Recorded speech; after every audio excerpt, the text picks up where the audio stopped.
Shinran's major work, the complete title of which is A Collection of Passages Revealing the True Teaching, Practice, and Realization of the Pure Land Way, stands 700 years after its composition as a classic of Japanese religious thought and one of the most seminal and original contributions in the long history of Japanese Buddhism. In this work, abbreviated Teaching, Practice, and Realization, the religious awakening taught in the Mahayana tradition is revealed to be within the reach of all, and in particular, the persons most deeply bound by the attachments of the ignorant self. Among Shinran's works, Teaching, Practice, and Realization precedes the other writings, and, as the most systematic presentation of his teaching, forms the foundation from which they arose, like branches and leaves stemming from it. Here he indeed reveals the essentials of the Buddhist path, the true teaching, practice, and realization as manifested in his experience of the Pure Land Way. Shinran, 1173 to 1263, became a disciple of Honen in 1201 at the age of 28 and spent the next 6 years with him in Kyoto.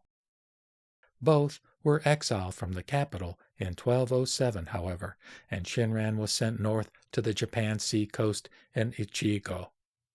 Although subsequently pardoned in 1211, he chose to remain in the countryside, perhaps in part because Honen's death the following year eliminated any compelling reason to return to Kyoto.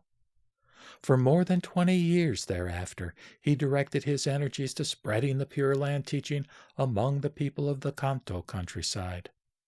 Then, for reasons that remain unclear, he returned to Kyoto when in his early 60s, where he spent the remainder of his long life, nearly 3 decades, devoting himself mainly to writing. Traditional theories concerning the date of composition of Teaching, Practice, and Realization have centered on the year 1224. Shinran was then 51. He probably continued to make revisions in it until about the age of 80. The work seems to have been the culmination of several decades of study and preparation, and probably absorbed as many again in revision and editing. Shinran clearly expresses his intent in writing Teaching, Practice, and Realization in his preface, quote, "Rare is it to come upon the sacred scriptures from the westward land of India and the commentaries of the masters of China and Japan, but now I have been able to encounter them. Here I rejoice in what I have heard and extol what I have attained." Close quote. After 20 years of religious study, discipline, and practice as a Tendai monk on Mount Hai, Shinran became a disciple of Honen, under whose guidance he experienced for the first time the reality of Amida's compassion. Out of his immense gratitude, he spent the rest of his life seeking to clarify and spread the teaching transmitted to him through Honen as the single, wholehearted practice of the Nembutsu.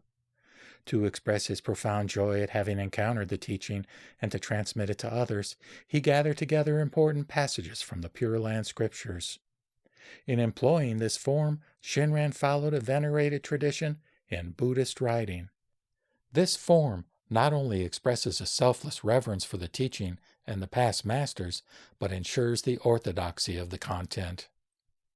Shinran's central intent in adopting this form was to present essential scriptures illuminating the Pure Land Way, and to depend chiefly on his selection and arrangement of passages to convey a correct understanding. His own comments, therefore, represent only a fraction of the whole, and are far outweighed in bulk by scriptural quotations. Teaching, Practice, and Realization is organized around the 3 pillars of Buddhism: teaching, practice, and realization, and the quotations within each section are generally ordered historically, with sutras first and then the masters, particularly the 7 masters whose teachings Shinran especially revered, in chronological sequence. Unlike most of his later writings in Japanese, directed to his followers in the countryside, Teaching, Practice, and Realization is in the Chinese of the scriptural tradition as transmitted to Japan. Thus, Shinran probably directed his work generally to the learned clergy of his day. It was out of concern for criticism from without and division within that Shinran undertook the composition of Teaching, Practice, and Realization. He has in mind two objectives. First, demonstrating to those of other schools that the sole practice of the Nembutsu is the true path to Buddhahood for all, embodying the fundamental elements of Mahayana Buddhism.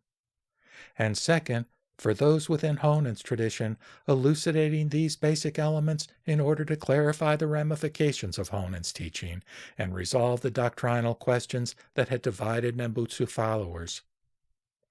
Two basic questions were being debated within Honen's following: once calling versus many calling, and the possibility of attaining birth in Amida's Pure Land through practices other than the Nembutsu.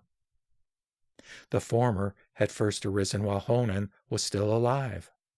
Honen's teaching of birth through the Nembutsu might be simply stated: if one says the name of Amida Buddha, Namo Amida Butsu, with sincere trust in the vow, one will attain birth in the Pure Land.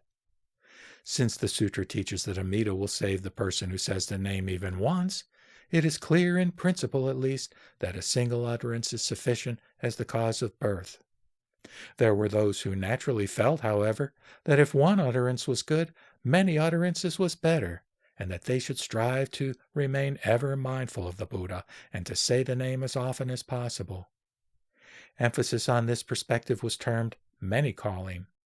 Others were critical of this stance, finding in it an anxious dependence on the Nembutsu as a means of accumulating merit. They took a position known as once calling, which emphasized sincere trust in Amida's vow to save the person who says the name once, and were in turn criticized for presuming on the power of the vow in their confidence at having been saved. As the debate deepened, it evolved into the issue of emphasis on faith versus emphasis on practice as the proper attitude of the Nembutsu practicer. It was the second problem, however, the question of birth through other practices, that directly caused the split in Honen's following after his death. The problem, while doctrinally related to the first question, arose through the pressures of criticism from without. Much criticism centers on Honen's rejection of the necessity of the mind aspiring for enlightenment, that is, bodhicitta, for the practicer of the Nembutsu.